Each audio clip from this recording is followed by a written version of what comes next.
USCHO.com.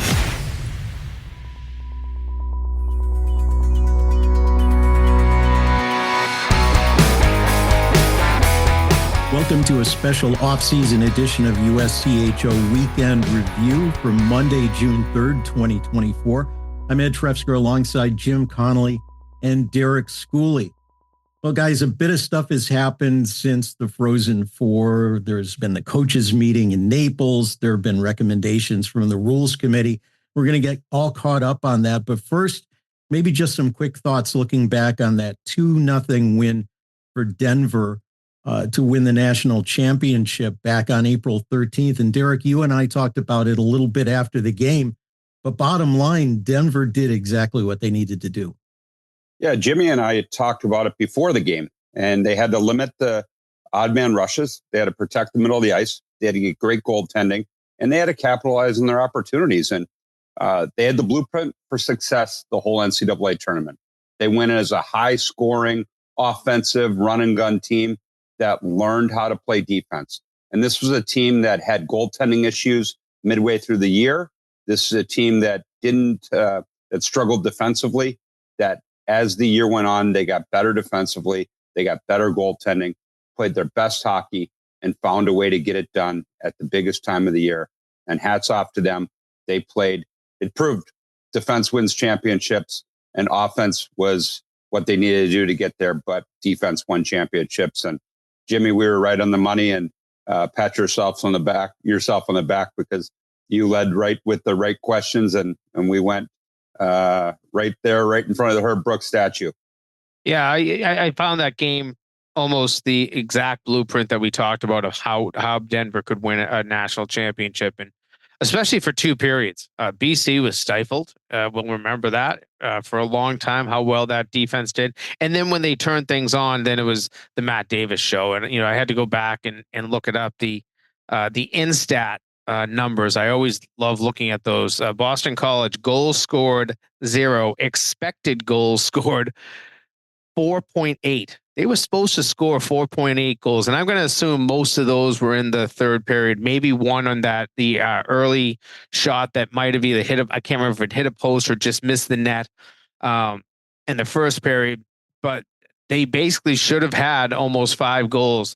But that showed great shot blocking and unbelievable goaltending. That might be, we tried to talk about it after that game.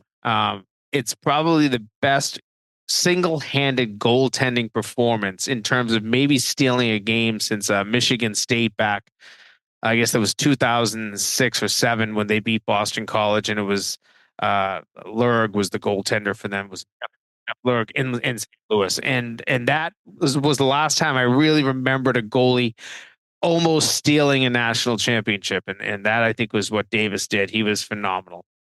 But don't take anything away from Denver because they played to perfection. They were well coached. They played their system. They sacrificed. They were blocking shots. They were putting pucks in deep, and they didn't change their game. They did what they needed to do. It's almost like they knew they weren't going to, if they tried to run and gun and get up the ice and play this track meet, they knew that they weren't going to be able to do that.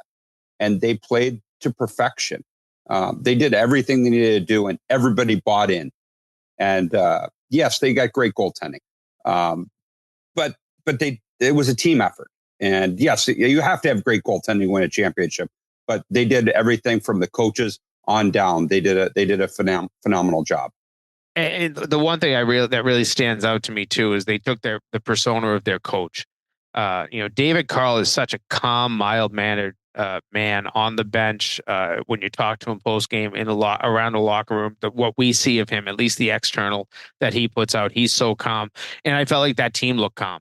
Even when BC had them on their heels in the third period, I can't remember, it was 23, 27 shots. I can't remember. It was a lot. It was a lot of shots and some real high quality shots when they got the power play in the third.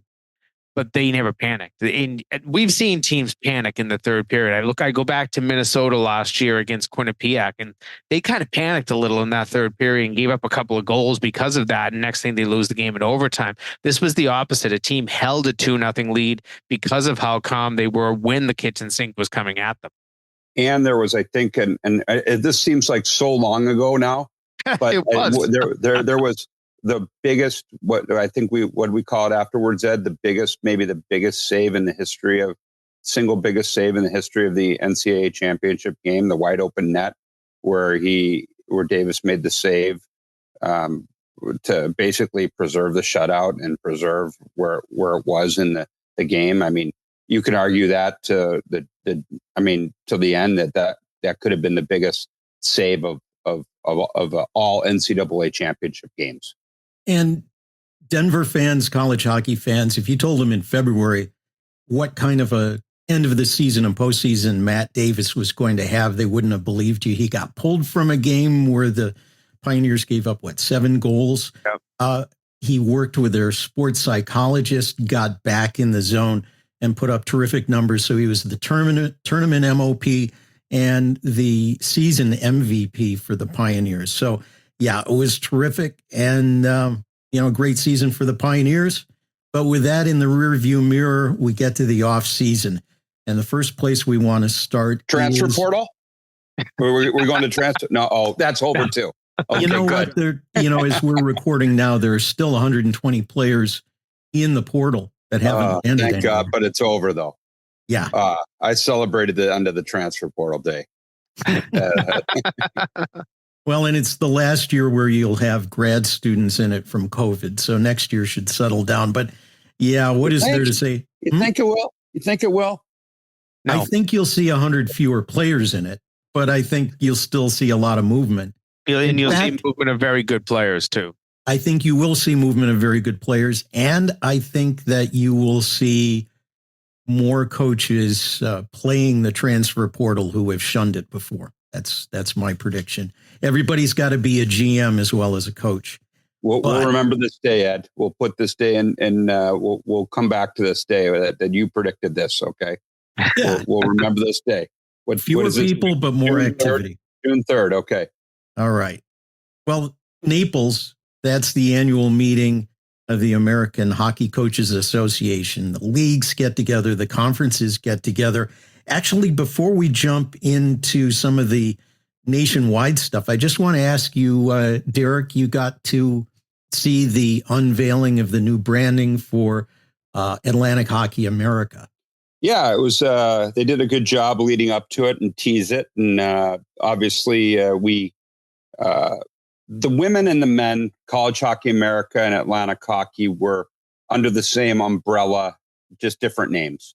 And same commissioner, same office, same resources. So it really wasn't the complete merger because they were all same office, same commissioner, same everything. Now it just takes on the same name. And they did a good job teasing it with videos, all that kind of stuff. Keeps the moniker AHA. I think that was something that everybody wanted. Everybody goes with like the CCHA. And uses different names like that. So I think it kind of keeps the AHA moniker, keeps a little bit of both leagues, keeps the history of that. So I think mission accomplished as far as that goes. Well, and bigger issues around Naples that affect all of college hockey. What's at the top of the list coming out of that you thought was the biggest impact? Well, I think you still got all the NIL money and that's out there in larger scale than just college hockey. You got the House case that is affecting everything, and it's still seeing the trickle down. We'll see the trickle down into college hockey right now, and I think you're going to lead up to some questions of major junior still. We got the rules committee that we still want to talk to about here. So there's still a lot of things. I think there wasn't one major thing, but there were a lot of good discussion dialogue pieces that happened throughout here in the last month and a half since the Frozen Four.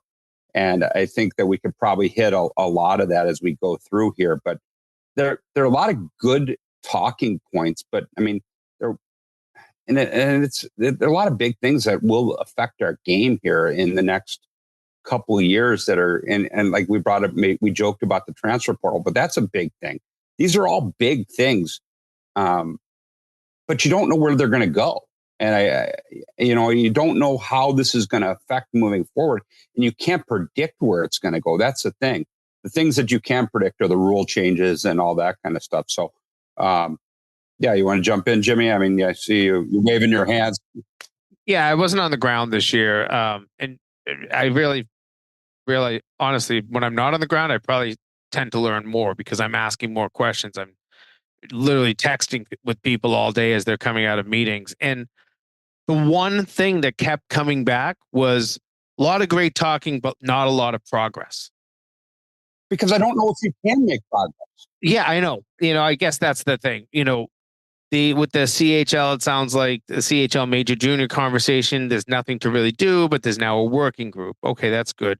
Regionals, well, we're not going to change the regionals because we've put out bids already. So that's going to be set for a while now. But nobody wanted to change regionals. So like every league voted to keep it the same. Yeah. So was that where there was there a need for progress? You mentioned before we started today, overtime was discussed, and there's a lot of coaches. It's 50-50 on who wants to do what. I mean, it seems there's so many topics. There doesn't seem like there's a lot of consensus among the coaches right now. It does feel like there's a massive divide in almost every issue that might have been on the table when you were down there. Yeah, and like I said, there's just so many of them that there's it's almost a wait and see on everything. You can ask this and you can talk about this and hey, major junior, but the House case versus the NCAA that affects this, and the payouts of budgets and the professionalism of all these people getting paid, that affects. So is somebody eventually going to sue to get eligible? And then a working group, do you get in front of major junior and say, hey, this is going to happen eventually, so let's get in front of it. So you start a working group, but does somebody sue and then you're what mattered? The working group matter anyway. So you didn't get the work done in time. Yeah, so there's just and then and then there's coaches that don't even want major junior. There's, like you said earlier in the year, there's still probably 65% of the coaches that don't want major junior players, but everybody's saying that's probably going to happen anyway. So there's just so much and the thing about it is you're talking to everybody. You got other media sites talking to people. Not only are you talking to people, you got all the other websites talking to people. You got other reporters talking to people. You got Brad Schlossman. You got Todd. You got everybody. So there's no secrets out there of what's going on. So you're tech tweeting out. You got Brad tweeting out. You got Mike. You got everybody. You got all these people tweeting out everything that's going on, and there's no consensus of what's happening. So, and you got Ed tweeting out too. Sorry, I didn't mean to. Yeah, well, I tend to tweet. Hey, Chris, I tend to tweet only when I can really confirm it. There are a lot of rumor tweeters out there, and in fact, one of the places where there was a lot of rumor going around was CHL and Major Junior, and we were talking about that earlier in the season. We talked to Mike Snee, and we'll talk a little bit more about Mike later on in the podcast, but the College Hockey Inc. and everybody was pretty clear that there wasn't negotiations going on between Major Junior and the NCAA, and that's been confirmed even later, even though everybody's telling me, well, Elliot Friedman says it's happening, so it must be happening.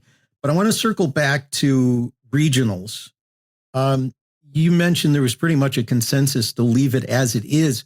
Are these discussions and tweets and editorials and so forth about the need to change regionals, is that really overblown and there really isn't the feeling that there's that much of a problem?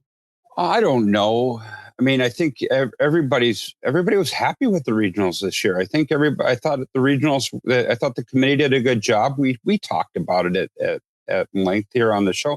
We had Jeff Schulman on. Everybody loved the regionals this year.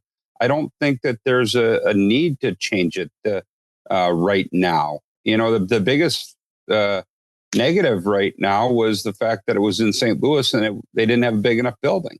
They could have sold more. Yeah, you don't usually see that argument. It's usually, can we get these buildings smaller? Yeah. So, and who could have predicted that 3 years ago when it went to that building?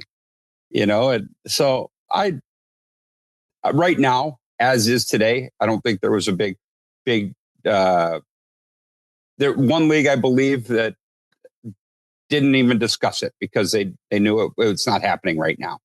If I'm correct in remembering. But that wasn't even a big discussion point. To kind of Ed's point too, we all know who Brad Schlossman is. We know he is probably the preeminent writer, most respected journalist, I would argue, in NCAA hockey. He does a fantastic job. When he takes a side as much as he did in the regional conversation, it's going to get a lot of attention. So I think that's why we had more attention turned toward the change of the regionals this year, despite so much success at the regional events themselves. He had kind of editorialized on it before the regionals ever took place. Then you had them actually occur, and they were so successful, probably more successful than I remember since I'd have to go back to the 2000s, or even maybe back to the day where you had only 2 regionals and you had 6 teams in each site when it was a 12-team tournament, to remember such great buildings for certain games. So I think that was a big part of why we talked a lot about it. But once you watched the tournament and watched how it actually happened and the way that things fared out, you knew that there wasn't going to be a lot of room for change. Well, I'll tell you what, Brad had me about 95% convinced back in January. He really did. But then as I looked at it this year, I'm thinking, okay, so if you have a 16-team field, the top 8 teams host the first round if it goes to on-campus sites. And then I'm thinking to myself, okay, these are the teams with the NIL money. These are the teams getting players away from other teams in the transfer portal. And now you're going to give them home ice on top of that?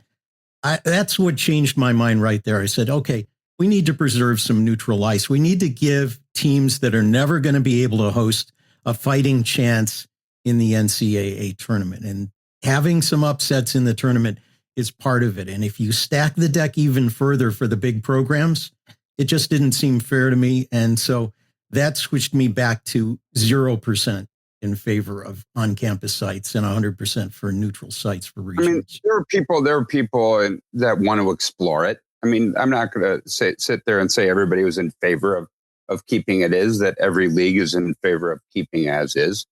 I mean, people would like to explore it, but it's right now there's not an appetite for it. And I mean, I think that's been tweeted out all over the place. Yeah.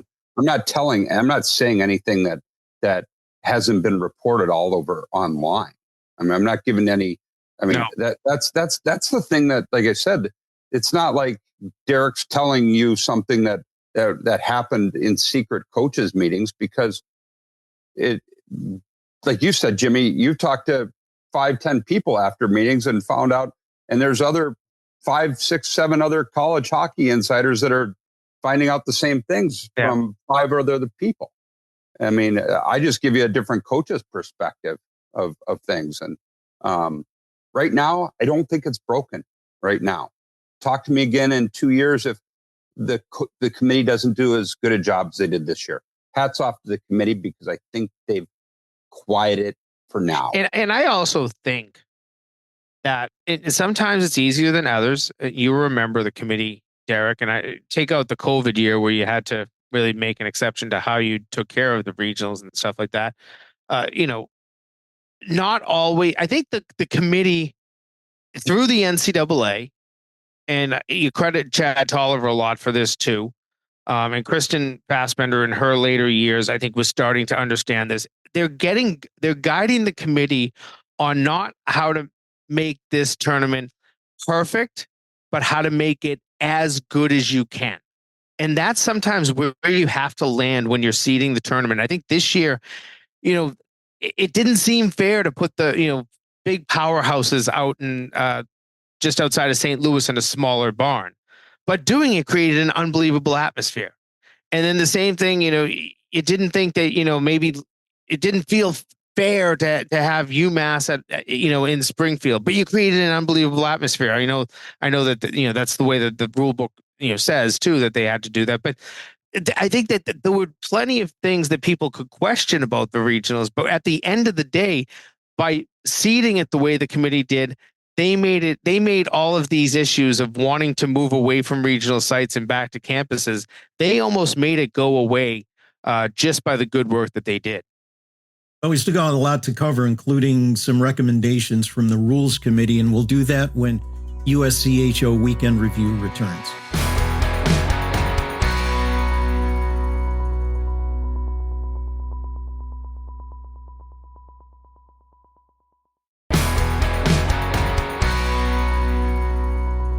Welcome back to USCHO Weekend Review, this special off-season edition. I'm Ed Trefzger with Jim Connelly and Derek Schooley.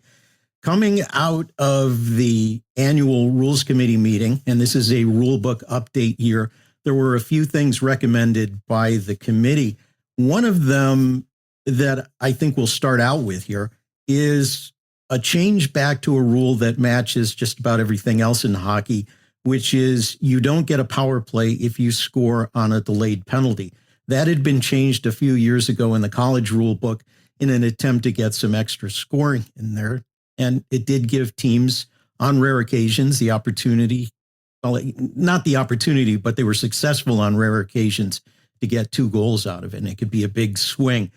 So, Derek, what was the feeling? I know the coaches discussed some of this stuff. What's your feeling on it, I guess, is more on that. What's kind of the feeling about changing that rule? Well, I'm going to start off I thought the Rules Committee did it a little bit different this year. They did individual meetings with each league, and Eric Martinson was the rules chair this year from North Dakota. He met with each league and they walked through each change. And Trevor Large was our Canisius' coach, is going to be the new rules chair. They did a great job. And then usually they just was one big meeting with the whole body. And they followed up with a rules survey, which they always had done. And I thought Eric was outstanding in doing this. I disagree with this rule change. I was a big proponent of this rule. I know Buchagroth liked this rule change. He tweeted out after it.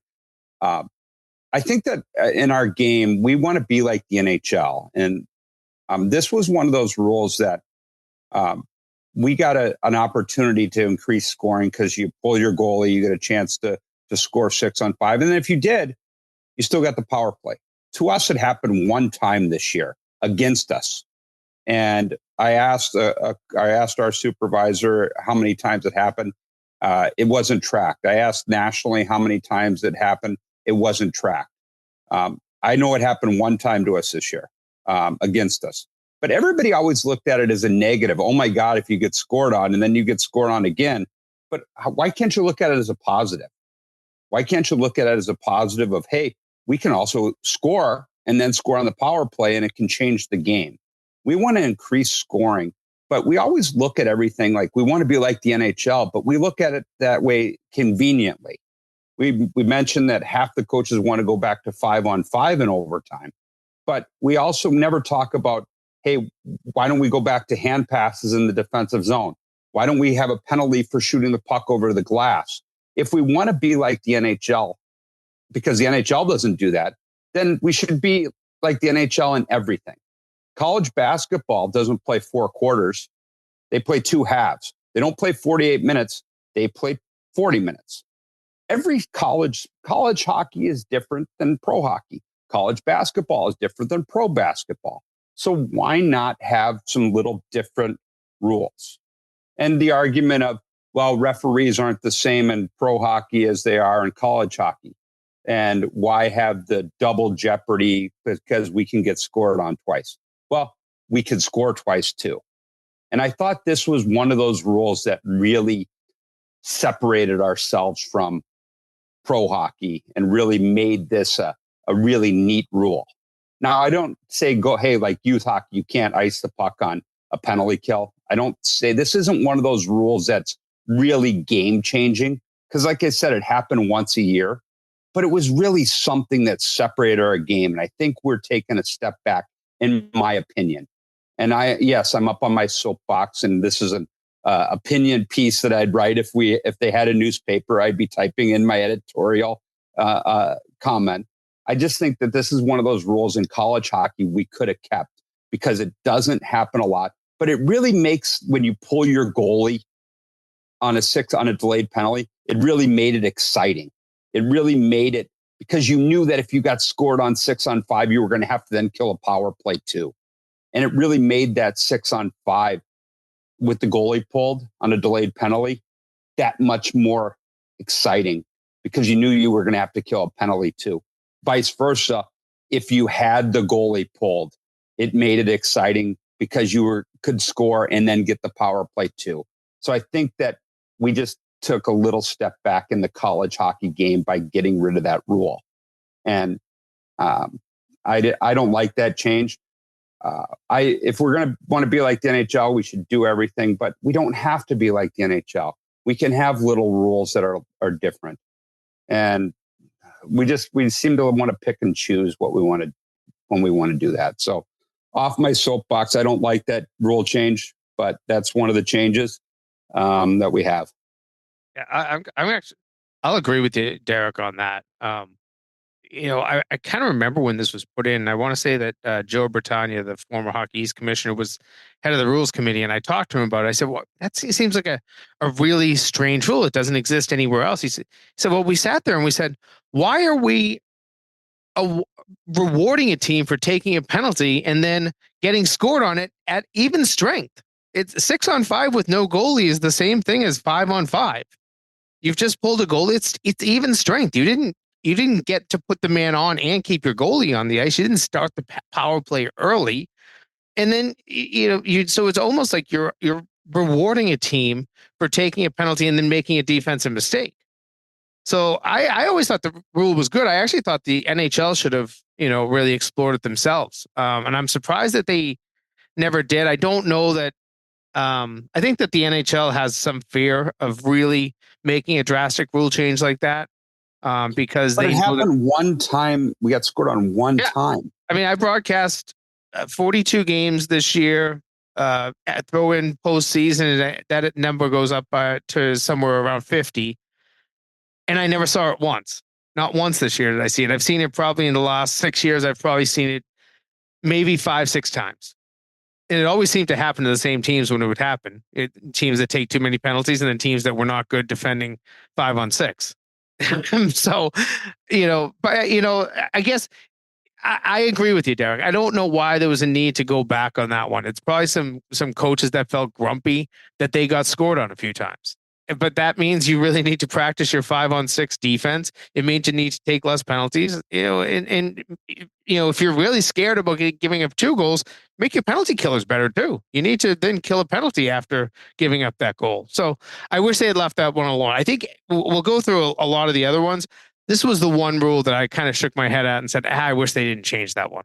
Yeah, I'm with you on that. And I think over the course of 6 seasons, I may have seen it maybe twice in about 250 games. So yeah, it doesn't happen that often, but the possibility that it could happen makes it even more exciting, because you're like, okay, we got to get a goal here and then we can get another one.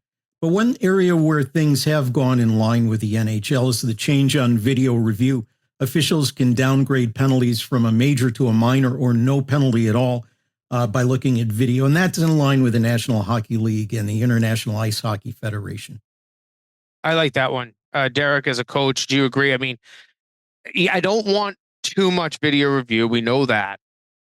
We don't need to slow the game down.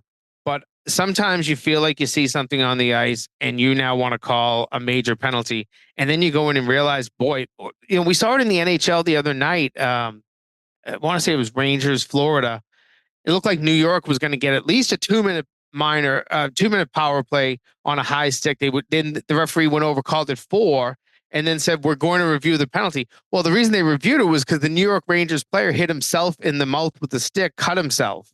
It wasn't even the Florida player that did it.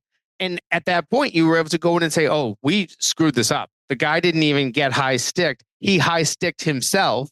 So we're going to change it. So I like that, the ability to go in. I hope they don't overuse this, because I feel like when we've been able to, when referees have had the discretion to go in on their own and review, the minor to the major, when that came out a few years ago, or the major that wasn't called on the ice and all that, they started using it, leaning on it to almost call the game.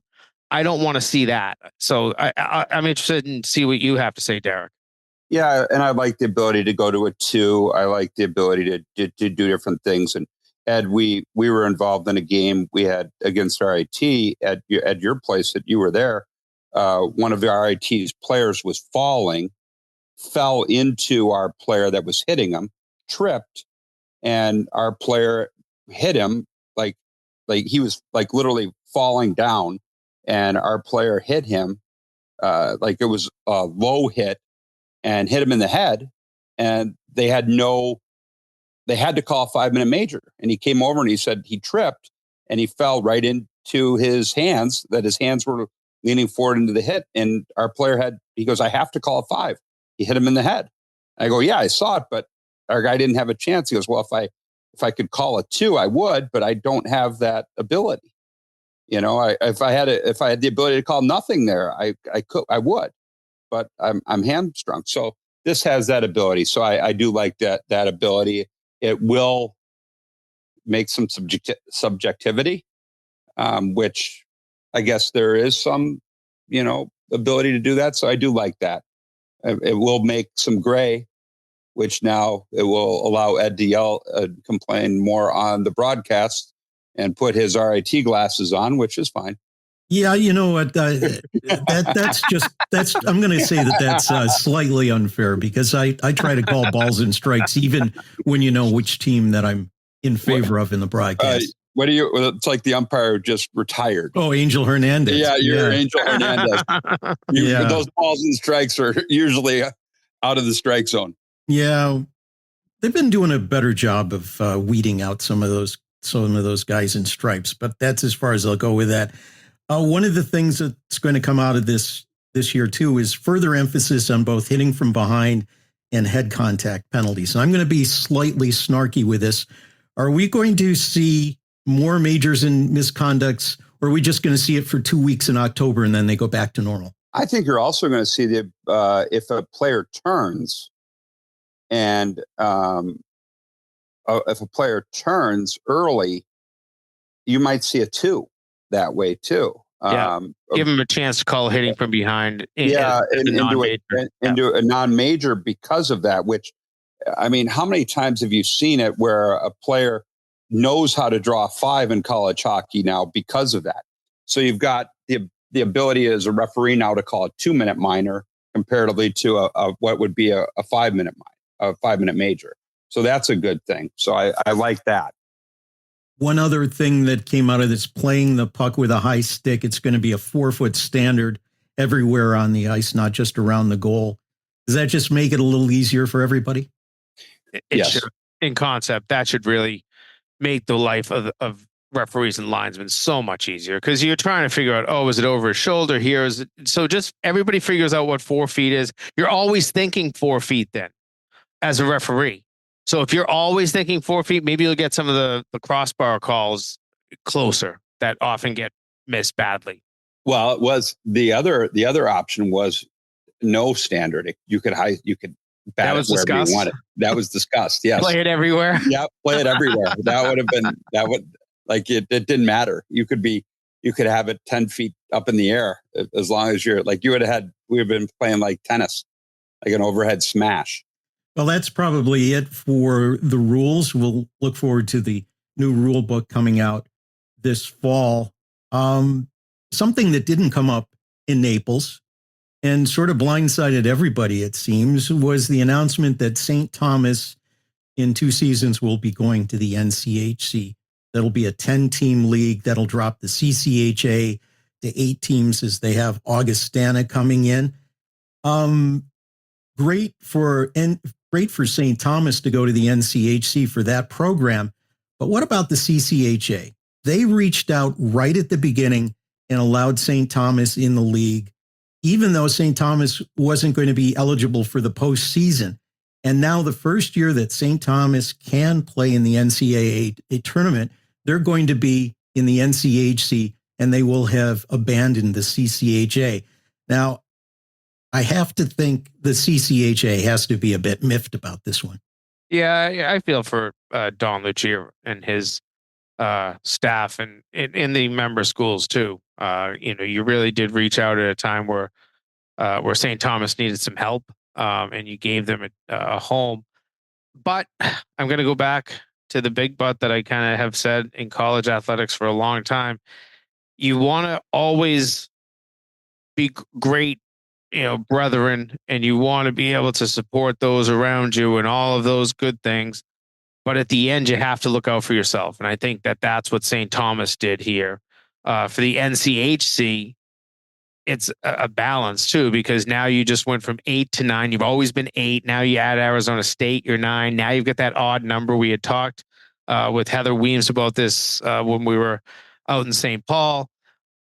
9 is not an ideal number for scheduling and all of that sort of stuff. And I think to find another team that geographically fits into the league, wants to be competitive right out of the gate when they're an NCAA eligible team, they might, who knows? They might get crushed in this league for a while, or they could be very good. We know Rico Blasi is an excellent coach. And it does feel like St. Thomas is putting a lot of resources behind their program. So for the NCHC, certainly a good fit, the right timing for them. But you got to feel for the CCHA. This one feels a little bit unfair. This came out of nowhere. Nobody really expected that, did they? I mean, no.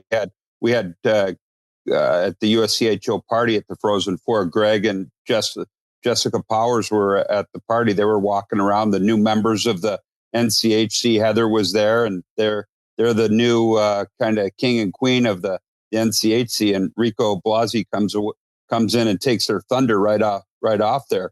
But no, in all seriousness, nobody saw that coming. That was a new thing right off the bat, and kind of a shock to the system, and kind of get back from Florida, and boom, drop the hammer. And you feel, because now the CCHA is at an odd number, and what's their next move, and what's the next move that way, and is where do the even numbers go, and but you see it in all sports. It's not, yes, you feel bad for Don, and Don's a true pro.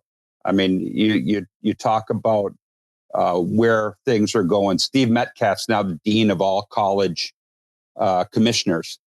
He's got the most seniority, followed very closely by Don, and those two guys are pros, and they're kind of going to be the guys to spearhead all the new commissioners. And really impressed by all the new commissioners when we got to meet them at the Frozen Four, Doug Christensen and Heather, and you go down the list, and Michelle's done a great job with our league. And it's just, these people are going to, they're in charge of the next wave of college hockey.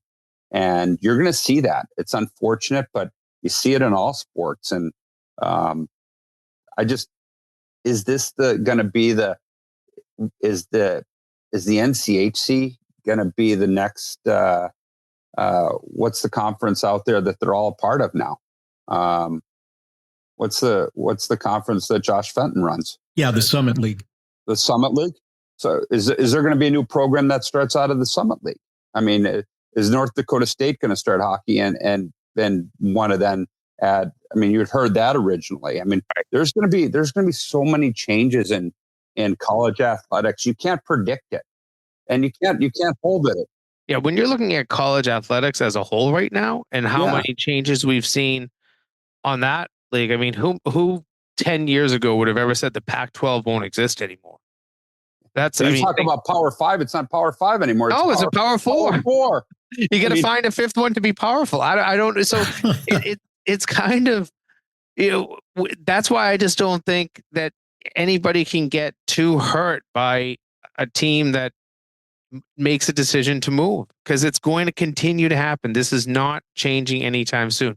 10 years from now, college hockey will not look like college hockey looks like right now. And just like it didn't look 15 years ago like it looks right now. No, they're all doing a good job. And they, like I said, Steve and Don are they're the guys with the most seniority, but the commissioners they're getting together. They're going to do a good job. It's just, like you said, it's not going to look the same. I want to throw in one more thing about Don Lucia. I was impressed when we talked to him in St. Paul about what an advocate he is for the smaller schools around college hockey. And people remember him. He didn't hold back. He did not hold back. No, he did not hold back. And when you think about Don Lucia, a lot of people think about him behind the bench in Minnesota, but forget Alaska Fairbanks and Colorado College. And he has a real heart for those schools. And certainly as a commissioner of a league with smaller programs, he has really become a terrific advocate for those schools. And when we talked about things like major, junior, and NIL and so forth, he really has his finger on the pulse of how that's going to affect smaller programs. Yeah, he's a highly impressive administrator to me. I wasn't sure where that would go because I didn't know Don very well from his days at CC or Alaska, and then certainly at Minnesota. I covered him through a couple of national championship runs, but didn't know him personally. Getting to know him a little bit better, I'm highly impressed with where he is as an administrator. A couple other quick hits before we wrap up. Mike Snee has announced he's stepping down as the head of College Hockey Inc., sent out a note to coaches recently. He's going to take a position with the Minnesota Wild. What a terrific job he has done as the executive director of College Hockey Inc. He's really moved the ball forward a lot, or moved the puck down the ice a bit. Let's think a little bit about what he's accomplished, and also where is College Hockey Inc. going under potential new leadership? Well, as much as I just said, all the new commissioners, what a great job they've done and how impressive they are. This is a major loss for college hockey because Mike Snee is outstanding. World-class person, has done a world-class job. I have been fortunate. I was his first meeting when he took over of College Hockey Inc. I was fortunate to be on the College Hockey Inc. board. His in-laws are from St. Louis. Me being from St. Louis, I got to, we talk about the Cardinals. I give him trouble about, he told me Sonny Gray wouldn't have a good year with the Cardinals. Sonny Gray's been outstanding. Him being a Twins fan. This is a big loss for college hockey. He knows the landscape. He knows the people. He knows the NHL. We're going to need to get somebody in place that can navigate everything like he did. And we should be really grateful that we kept him in this position as long as we did, because the sky's the limit for him. I'm surprised that we kept him this long. I wish him the best of luck. They've created a new position for him. It sounds like he's going to be a liaison of growing the game of youth hockey in Minnesota, things that he's learned in this. That being said, we were impressed with Sadie, with College Hockey Inc. The rest of the staff there, Sean is very good. Jason's very good. He's assembled a great staff. But this is a big loss, and whoever steps in and replaces Mike will have a good staff and good shoes to follow, but we'll have big shoes to fill. They always say you want to be the guy who replaces a legend, and Mike is going to be tough to replace, and it's going to be hard for college hockey to fill him. But I'm happy for him. I'm sad too that we're losing him. In a great interview, great to spend time with him at the Frozen Four. Yeah, I echo those sentiments. Obviously, he'll be missed, but just to look back at kind of what he did for college hockey, when he took over for Paul Kelly, CHI was still in its infancy, and there wasn't a really good direction on where it was going at that time. I think that he really understood that it needed to be about education, and he expanded the educational program, which I think at the time was barely alive in the US, but it went basically all throughout the United States. Then it crept into Canada. Now it's actually in international countries, some of the bigger countries, like Sweden and Finland. There's a lot of great education of what you need to do if you want to play college hockey. And, Mike and his staff, you mentioned Sean Hogan, Jason, obviously Sadie Lundquist, who's now just new this year. That's another big thing that Mike helped spearhead, was the expansion of CHI to include women's hockey. So I know Sadie's going to do a great job in that. She already has hit the ground running.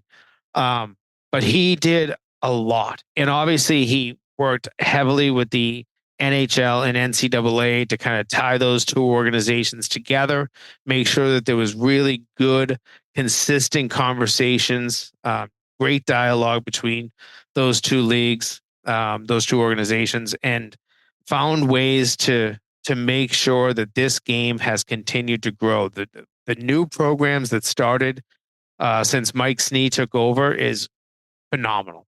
And it's not just the men's side. It's not just the women's side of club programs. Even the thought of, expanding further down south, HBCU, exploration. The fact that under Mike Snee too, that the program that does exploration, that is funded by USA Hockey and the NHL, on whether teams can feasibly add college hockey. That's a big step that he took. So I applaud everything that was accomplished under Mike Snee. He did just a wonderful job. So hats off to Mike. He will be hard to replace. You said it right, Derek. You don't want to replace the legend. You want to replace the guy who replaces the legend. The next person will have big shoes to fill, but I also know that the college hockey body as a whole knows how important this job is now. I don't know when this started 16 years ago, a long time ago, that there was as much knowledge for what you wanted to do with college hockey. Now people understand. They know the next person, what has to be their personality traits, what has to be their work qualities, their work ethic, and they'll find the next Mike Snee. It won't be easy, but they'll find him. Last item, very quickly. Jeff Schulman, who is the chair of the men's D1 ice hockey committee, was very tight-lipped about it. But in a couple of months, we're going to hear from the committee about the next 2 years of the Frozen Four, plus all the regionals. I have heard mention bids put in from Pittsburgh, Boston, Tampa, St. Paul, one or more non-traditional sites. Only 2 are going to be announced. Any information on this, guys? Any speculation, or are we still just kind of up in the air on this? I have heard more about cities that didn't bid than did. I can tell you that Nashville did not bid. I was made aware by multiple people that Nashville did not bid. Not surprising. That building having the SEC basketball tournament just a couple of weeks earlier. I don't think the Preds want to be out of their building that much that late in the season. Who else who'd you say there, Ed? You said Pittsburgh. I don't know where you would have heard that one. Pittsburgh, Boston, Tampa, and St. Paul. Washington, D.C. I've heard Seattle. I heard Dallas. Did we hear Dallas? Was that? I didn't hear Dallas. I heard San Jose. I heard one in California. I don't know if I heard San Jose in that one. I heard one in California. I don't remember which one. I don't think it would be LA. So San Jose would. Anaheim wouldn't bid again. I don't think. Yeah. If they're only awarding 2, am I right by that? Yes, only awarding 2. So my gut, if I had to predict, I think Boston will get it because it's almost getting back to that time, 22, and by the time this would happen, it would be 27. So 27 or 28.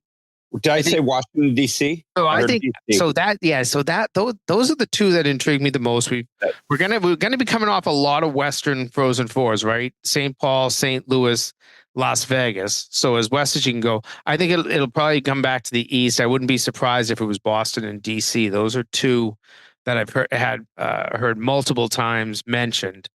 And DC was one that people have been begging for to bid since 2009. They had, from what I'm told, they had never bid until what I believe they are bidding this cycle. So if they did not bid last cycle, I know that. You were on the committee then, yeah, right. So they did. I know that they didn't bid in, and people have wanted them to. So I think that this that would be one that would be really highly favored if the bids are good. Now we got to go back to that.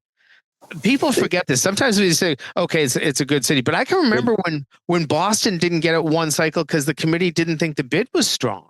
Well, they say, well, they strengthened the bid up, and then they got it a couple more times. But they say, oh, they bid, but there's within the bid becomes finances. Right. There's a lot of hotel bids. You got to give money. There's a lot of stuff that goes in the bid. It's just not saying that. Yep. And there's a minimum bid, but then the other places can do maximums. Yep. So they can blow a bid out of the water. You could say, I'm going to give you $1 million, and I could say, I'm going to give you $2 million. Yeah, what my guarantee to the NCAA is going to be. Yeah. So there's a lot that goes in it. It's just not who's going to bid. Oh, okay, I like that bid.